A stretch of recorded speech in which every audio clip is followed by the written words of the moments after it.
oder vor sich hertragen. Und wir werden in unserem Zeichen wieder siegen.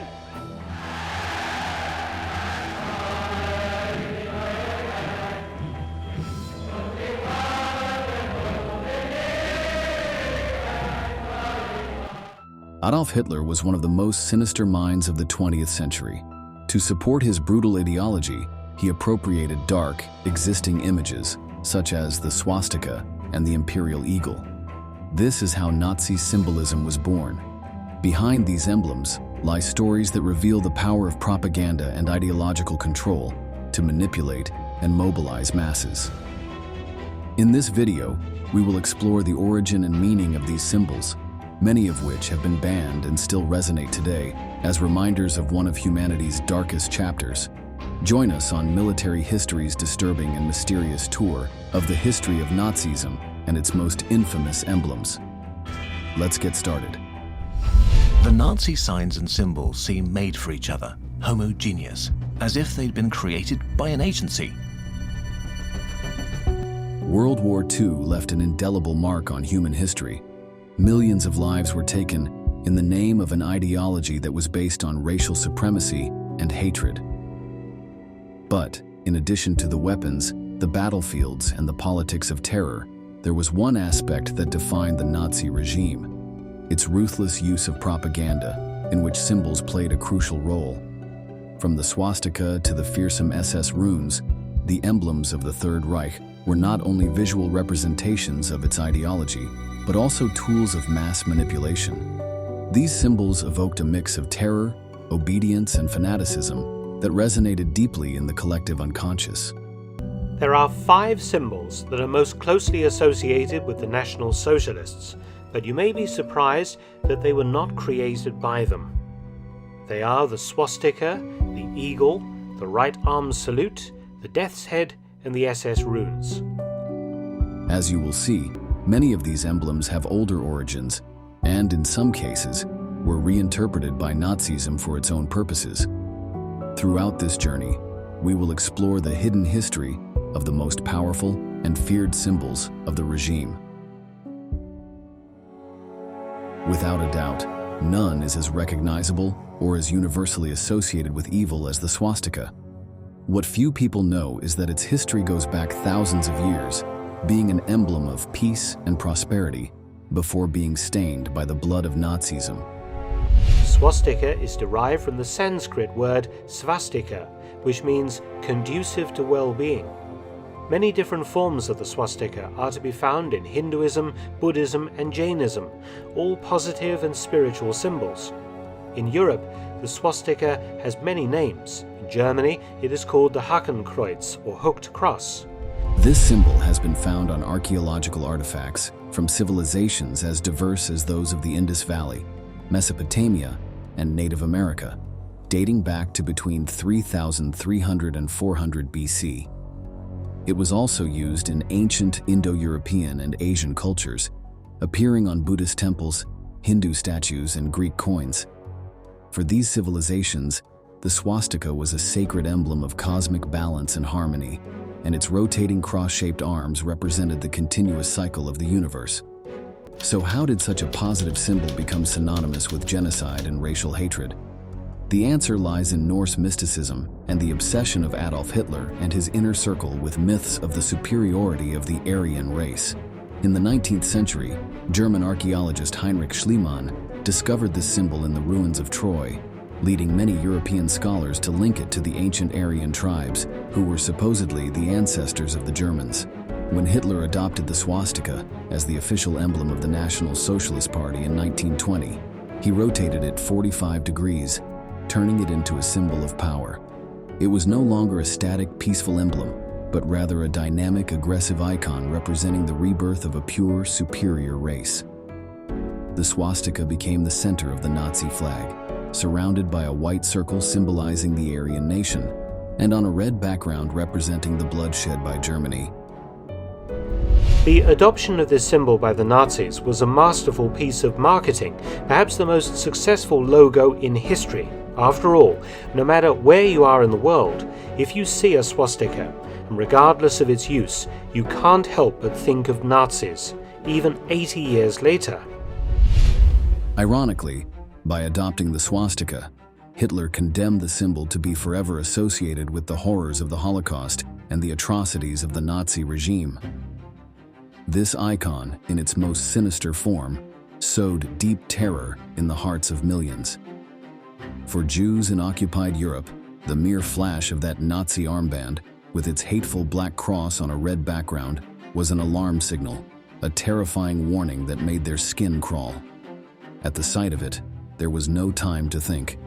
It was a silent but implacable command: run, hide, and disappear. Like a dark omen, the swastika announced the arrival of death, of limitless suffering, and of the most merciless persecution that humanity had ever seen. A symbol that, for those who were its victims, became the prelude to horror. Since the end of World War II, this emblem has been banned in several countries, although its use remains a recurring tool for neo-Nazi and extremist groups. In Germany, the display of the swastika is now strictly prohibited under Article 86 of the Penal Code, which regulates the display of unconstitutional symbols, including Nazi emblems. There are exceptions for educational or artistic purposes, but public use, such as in demonstrations or on commercial products, is severely punished. Prison sentences of up to 3 years are even imposed. Austria, where Hitler was born, also bans the use of the swastika under the 1947 Prohibition Act, which seeks to prevent the resurgence of National Socialism. France and Italy also censor it in contexts that incite hatred or racism, although their laws are not as explicit as those in Austria or Germany, the birthplace of Nazism.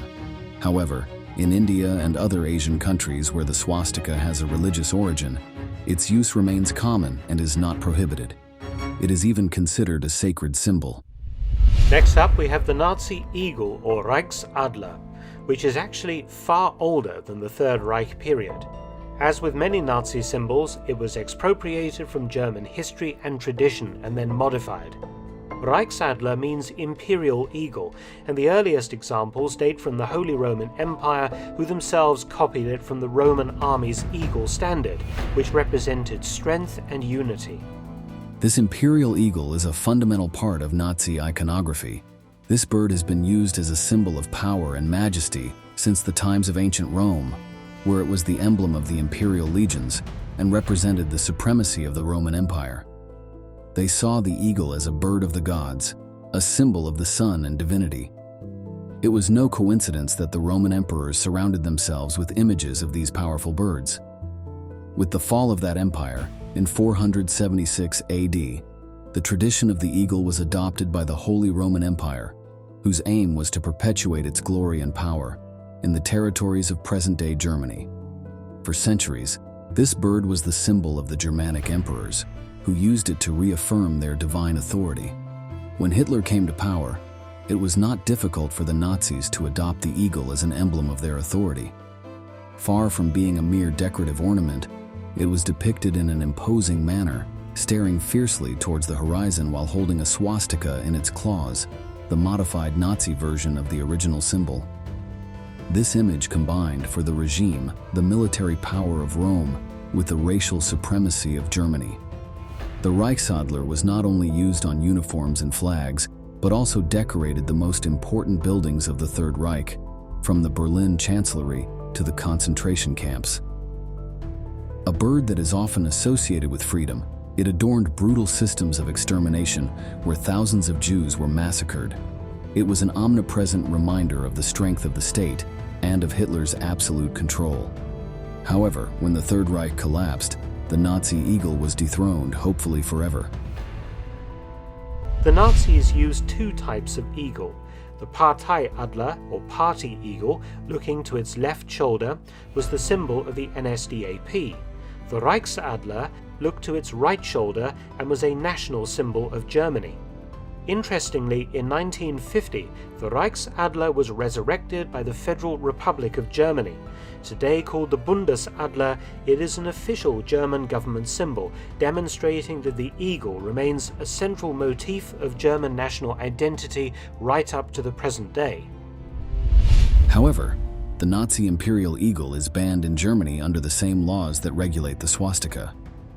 Although the bird as an emblem has a long history in Germanic iconography, the version holding a swastika in its claws is strictly forbidden in Germany and Austria.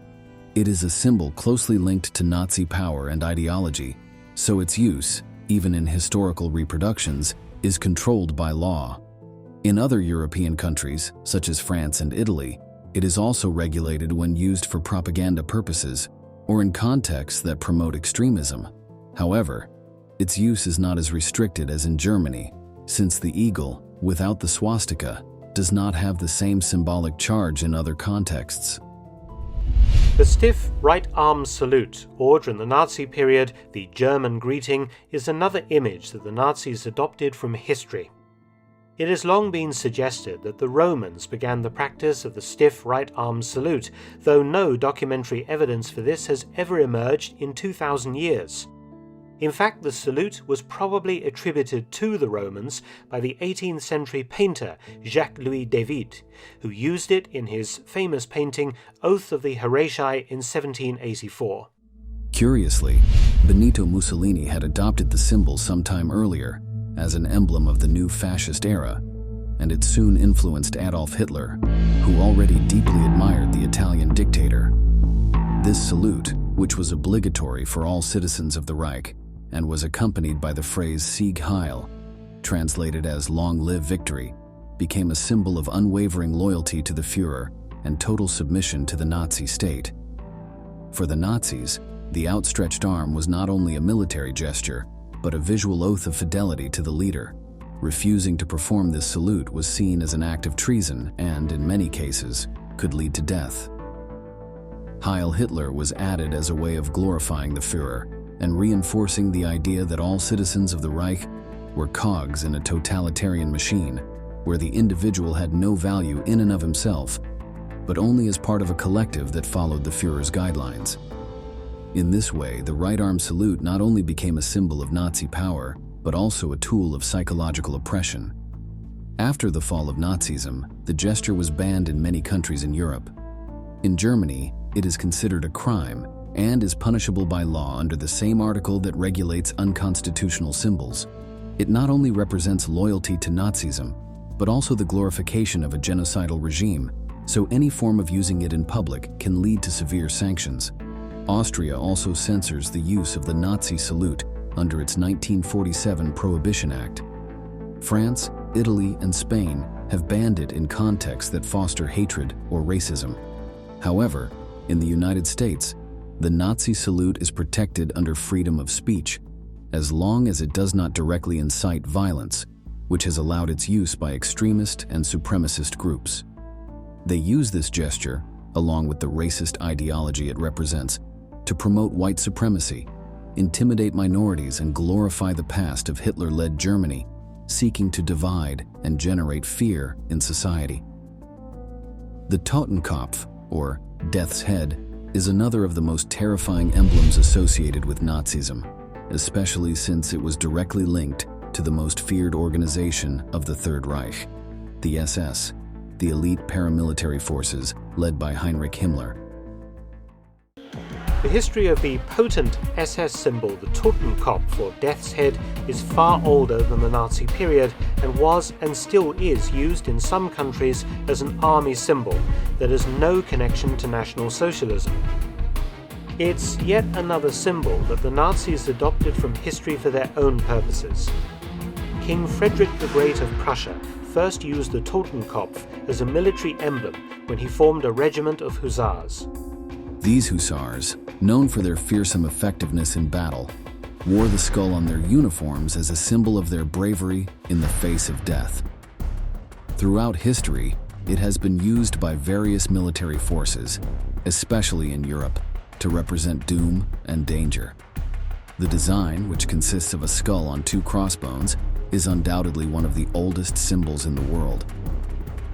In 1919, the emblem was used by the Freikorps, right-wing German paramilitaries that fought against communism in post-war Germany. It was next used during the Weimar Republic by the 5th Cavalry Regiment, continuing the traditions of the old imperial cavalry. It first appeared in the early Nazi period as the insignia of the Stabswache, Hitler's early bodyguard unit. The unit was eventually renamed the Schutzstaffel or SS and continued to use the German imperial symbol on its caps. When Himmler searched for emblems for the SS, he decided to revive the Totenkopf as a badge of the relentless will of its forces. For this organization, the symbol not only represented their willingness to die for the Reich, but also their mission to bring death to the enemies of the Nazi state. Furthermore, the special divisions of the SS that controlled the concentration camps adopted this emblem, making it a symbol of genocide and brutality. Today, the Totenkopf continues to be used by neo-Nazi and extremist groups around the world, perpetuating its association with hatred and violence. Although this symbol has historical origins that predate Nazism, its use today is restricted in Germany and Austria due to its direct association with the Nazi regime and the atrocities committed by the SS. In other European countries, its use is limited in contexts that promote neo-Nazism or violent extremism. However, in the United States, where free speech laws are more extensive, the Totenkopf continues to be used by neo-Nazi groups and far-right gangs, making it a persistent symbol of racial hatred. If ever there was an emblem that combined ancient mysticism with modern propaganda, it would be the SS runes, which adorned the uniforms of the Schutzstaffel, the elite corps of the Third Reich. They are characters from the ancient alphabets used by the Germanic and Nordic peoples before the adoption of the Latin alphabet. These symbols not only had a phonetic value, but were also attributed with magical and religious power. For the Nordic peoples, the runes were carriers of esoteric knowledge and were loaded with deep meanings related to destiny, war, and nature. The runes supposedly have their origins among the Teutons, the people of the north, considered by the Nazis to be a superior race. The SS rune stands for Germanic culture, which the Nazis wanted to convey as part of their myth. But the symbol of the SS has, of all things, a Semitic origin. And those Sieg runes are still used today, for instance in popular music, in order to cause a sensation. And with right-wing radicals. They sometimes use it in a modified form to avoid prosecution, but also present it unaltered. When Heinrich Himmler, obsessed with the occult and Germanic mythology, took control of the SS, he sought to empower his organization with an air of mysticism and ancestral power. One of his first acts was to adopt two S runes, also known as Sieg, which represent victory. By doubling it, Himmler wanted to symbolize the total success of the Aryan race and its dominance over Europe. From the Wewelsburg, a medieval castle that he transformed into the ideological center of his institution, the German leader planned the particular Nazi aesthetic. Immediately after visiting for the first time, SS commander Heinrich Himmler made it the headquarters of his Black Order. The martial new nobility, as Himmler called the SS, was to have a kind of Camelot here. The SS considered itself to be the avant-garde and assumed that the majority of Germans were not mature enough. That applied to their horrible racist policies, their murderous policies, as well as to their bizarre cultic ideas. In addition to the Sieg runes, the SS also used other runic symbols to decorate their uniforms and flags, such as the Odal rune, which represented the concept of heritage and purity of blood. This use of ancestral emblems was not accidental. It was meant to reinforce the belief that the Nazis were the legitimate heirs of the ancient Germanic peoples, destined to rule the world. Back in 1935, Himmler had created an ancestral heritage research team to which he appointed dubious experts, more motivated by ideology than serious scholarship. Many of them were esotericists and occultists. They dug, grave robbed, and reinterpreted. The creative delirium of these monstrous leaders, with no scientific or historical basis, seemed to have no limits. The runes gradually became an emblem of discipline, power, and terror, and those who wore them were considered Hitler's most loyal and fanatical followers. They were mobilized by propaganda that states we are superior to the others. But for that, they need someone who is unequivocally beneath them. And the anti-Semitic insanity, the world conspiracy theories, led to an explosion of violent excess. And within the framework of this dynamic, symbols like this help. SS runes are banned in Germany and Austria under laws regulating the use of Nazi symbols. In other European countries, such as France and Italy, they are also banned in contexts of Nazi or extremist propaganda, although there is no such explicit ban as in Germany. Like other Nazi symbols, they are protected by freedom of speech in the United States, which has allowed their use to persist among minority groups. Looking at all these symbols, an obvious question arises: what do they have in common?